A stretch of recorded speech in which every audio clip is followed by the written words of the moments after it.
有一种人一直在寻找真正属于自己的道路，他们讨厌虚伪，讨厌迎合，讨厌没有意义的人生，他们宁愿孤独，也不愿背叛自己。但与此同时，他们也是最容易焦虑、最容易拖延、最容易怀疑自己的人。为什么？今天我们就一起走进 INFP 的大脑。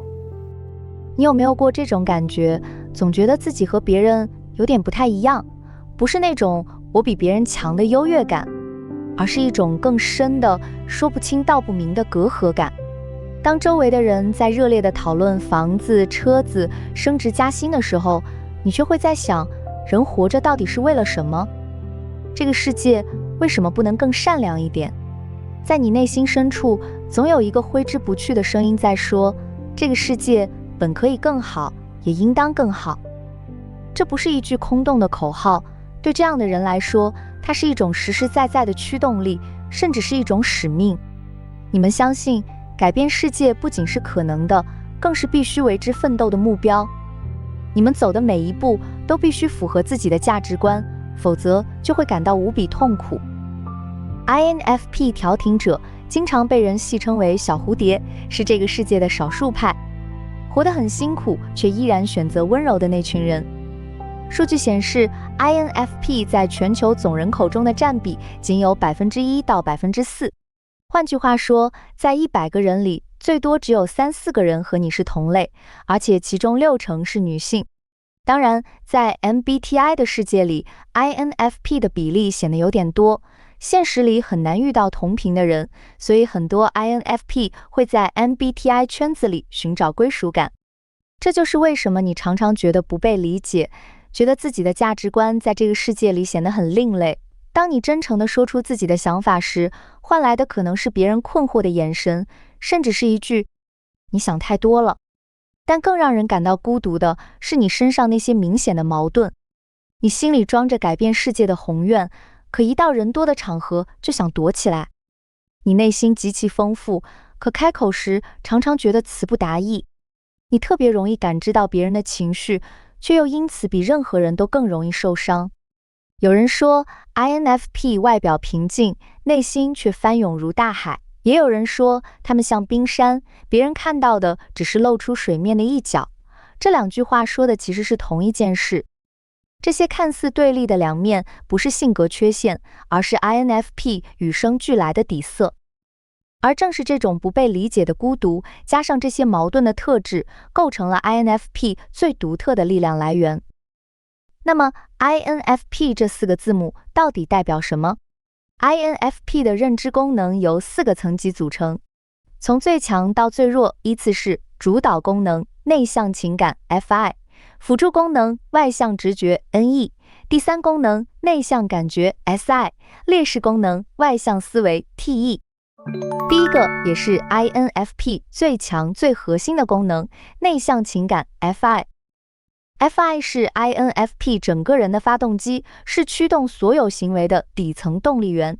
很多人一听到情感，以为它只是情绪丰富，容易感动，但实际上 FI 并不是情绪本身，而是一套持续运转的内在价值评估系统。INFP 做决定的过程，本质上都是 FI 在问自己，我真的认为这是对的吗？这个选择符合我的价值观吗？我为什么会有这种感觉？逻辑、效率、别人的看法、世俗的标准，这些都会往后排。排在最前面的永远是这是否忠于我的内心。对于 INFP 来说，情绪并不是终点，而是一条线索。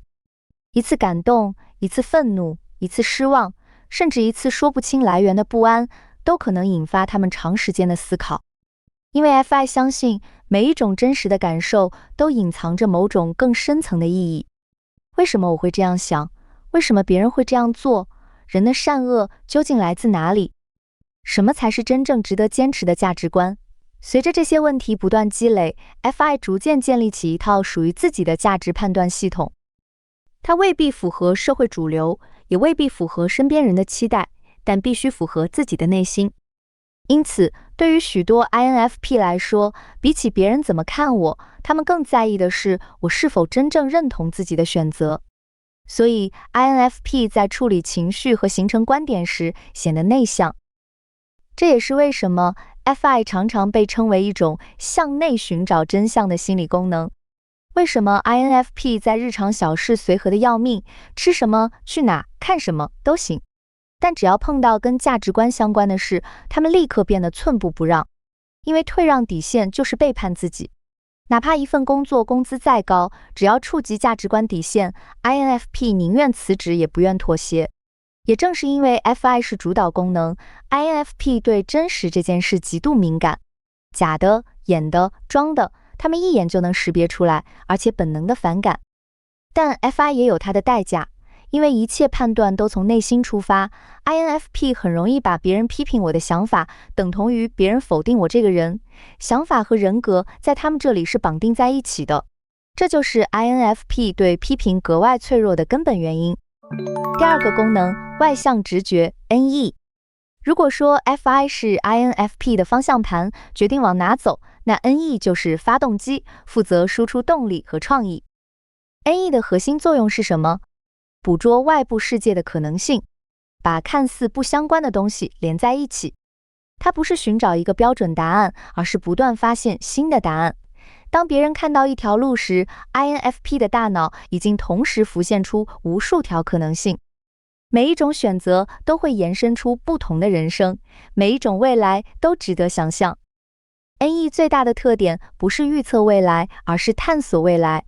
NE 让 INFP 永远活在可能性里，他们看什么都不是孤立的，而是网状的、关联的、充满潜力的。这就是为什么 INFP 脑子里总有源源不断的想法，一个接一个，永远停不下来。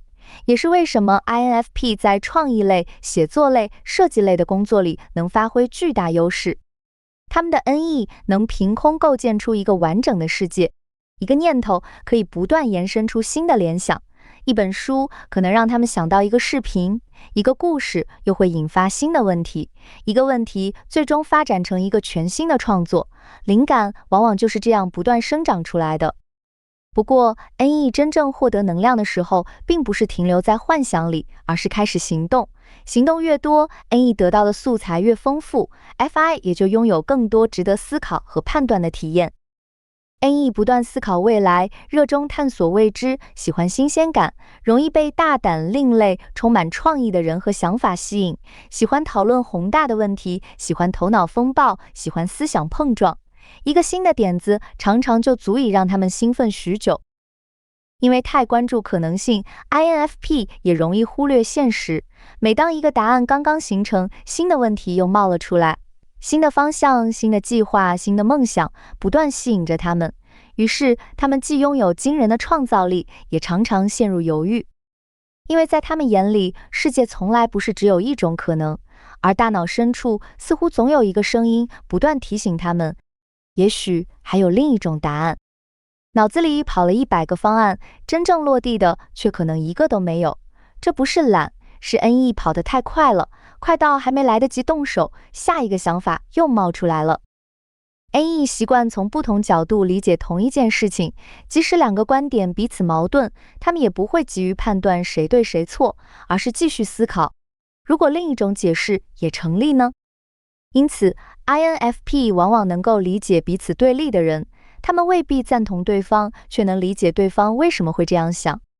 这种不断切换视角的能力，也让 INFP 拥有很强的共情能力。第三个功能，内向感觉 SI。 因为是第三功能， SI 在 INFP 的功能序列里不算强也不算弱。 SI 的作用是不断提醒自己过去发生过什么。面对新的经历，他会下意识地调动过去的经验，寻找那些相似的人、相似的场景以及相似的结果，不断比较这件事我以前是否经历过，过去的方法今天是否依然适用。比如别人听一首老歌，可能只是觉得哦，听过。INFP 听同一首歌，脑子里会立刻闪回某个场景，那年夏天，那个人，那种心情，情绪跟着就上来了。当 NE 不断提出各种新的可能性时， SI 则像一个筛选器，会把这些可能放进过去的人生经验中检验，哪些选择曾经带来成长，哪些决定曾经留下遗憾，哪些风险值得承担，哪些错误最好不要重来。正因为如此，成熟的 INFP 并不仅仅依赖直觉，他们也会越来越重视经验带来的智慧。SI 让 INFP 的记忆不是干巴巴的记录事实，而是带着温度和情绪的存档。这也塑造了 INFP 浓厚的怀旧倾向。一张老照片，一首熟悉的歌曲，一个多年未见的地方，都可能瞬间唤起大量情绪。旧物件、旧照片、旧信纸，别人看是废品，他们看是时光的标本，舍不得扔。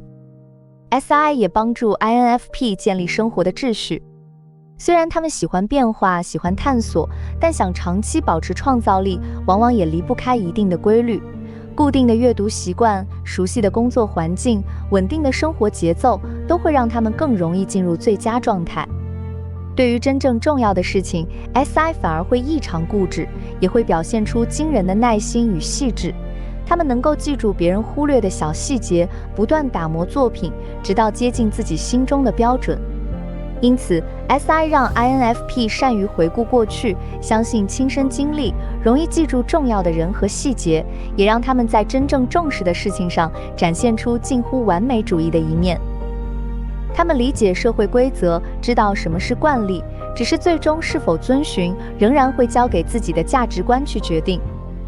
但 SI 也有短板，因为太依赖过去的经验做参照， INFP 有时候会过度沉溺于怀旧，对当下的现实反而缺乏足够清醒的判断。第4个功能，外向思维 TE， 这是 INFP 的劣势功能。什么叫劣势功能？就是 INFP 最不擅长、最消耗能量、最不想面对的那项能力。TE 负责的是计划、组织、执行、逻辑分析、效率管理，把想法变成行动，把事情做完、做快、做对。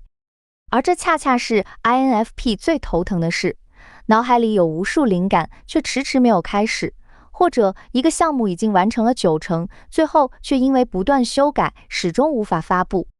并不是能力不足，而是理想与现实之间始终存在一道距离。他们的天然倾向是用 FI 感受，用 NE 想象，但一到排个时间表、填个报表、按流程走完一个项目这类事，就自动抗拒，或者拖延，或者做到一半就走神了。这也是 INFP 在现实生活里经常碰壁的地方。与此同时，不少 INFP 也会格外在意自己的能力是否足够。他们担心自己的观点站不住脚，担心自己的作品不够成熟，担心别人觉得自己不够专业。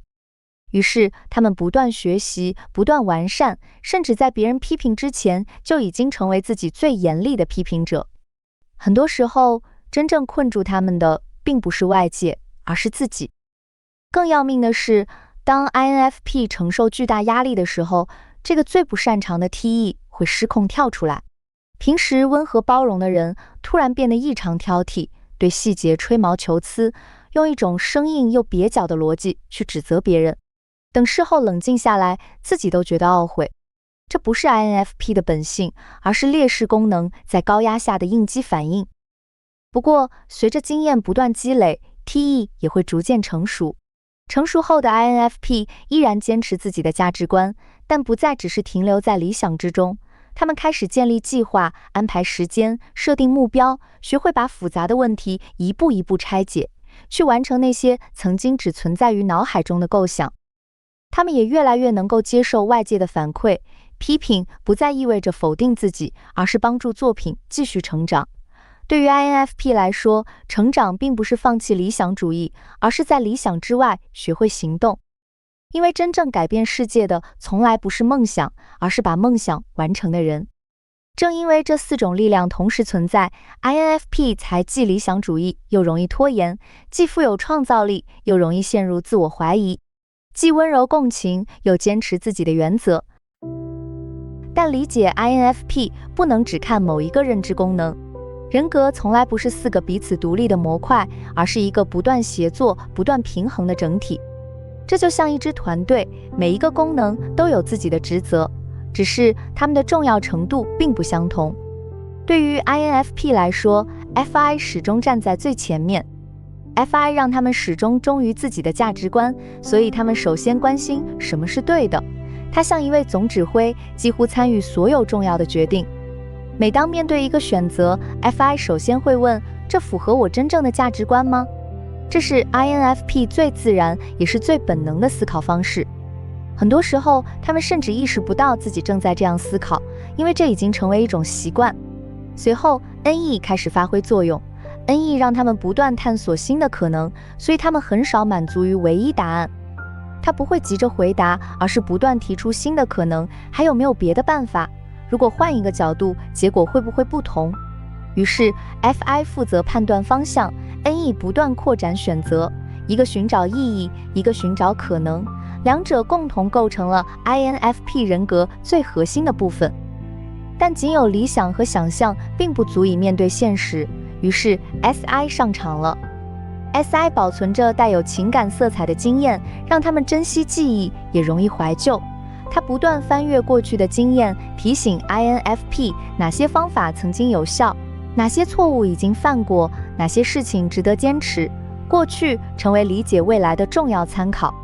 最后 TE 负责把这一切落实下来，制定计划，组织资源，采取行动，让想法真正变成现实。如果没有 TE， 再好的理想可能只是永远停留在脑海里。而 TE 又是最弱的一环，所以他们常常知道自己想成为什么样的人，却难以把这些想法稳定地落实到现实。这4种功能并不是彼此对立，而是相互制衡。当 FI 过于沉浸在个人感受时， TE 会提醒现实同样重要。当 NE 不断追逐新的可能时， SI 则会提醒别忘了过去已经积累的经验。每一种功能都在弥补另一种功能的局限。当 INFP 还不成熟的时候， FI 想要真实， NE 想要可能性， SI 想要安全， TE 想要效率。这4个声音在脑子里同时回响，互相拉扯，互相冲突。这就是为什么 INFP 是16种类型里公认的行走的矛盾体。不是性格缺陷，是认知功能的结构决定了他们天生就要面对这些内在的张力。随着人生经历不断增加，很多 INFP 会发现自己越来越能够规划时间，接受反馈，坚持完成长期目标。与此同时，他们也更加懂得利用过去的经验，而不是每一次都重新开始。真正成熟的 INFP 并不是 FI 越来越弱，也不是 TE 越来越强，而是4种认知方式开始形成一种更加平衡的合作。 FI 告诉他们什么值得追求， NE 不断探索新的可能， SI 帮助他们从经验中学习， TE 则把这一切一步一步变成现实。这才是 INFP 真正的成长，不是变成另一个人格，而在保持自己的同时不断完善自己。如果你是 INFP， 请不要因为自己和别人不同就怀疑自己。世界需要效率，也需要价值观，需要执行者，也需要理想主义者。你的任务从来不是变成别人，而是学会让自己的思想真正落地。因为真正改变世界的人，从来不是梦想最多的人，而是那个一直没有放弃梦想的人。如果你是 INFP， 欢迎在评论区留下你的故事。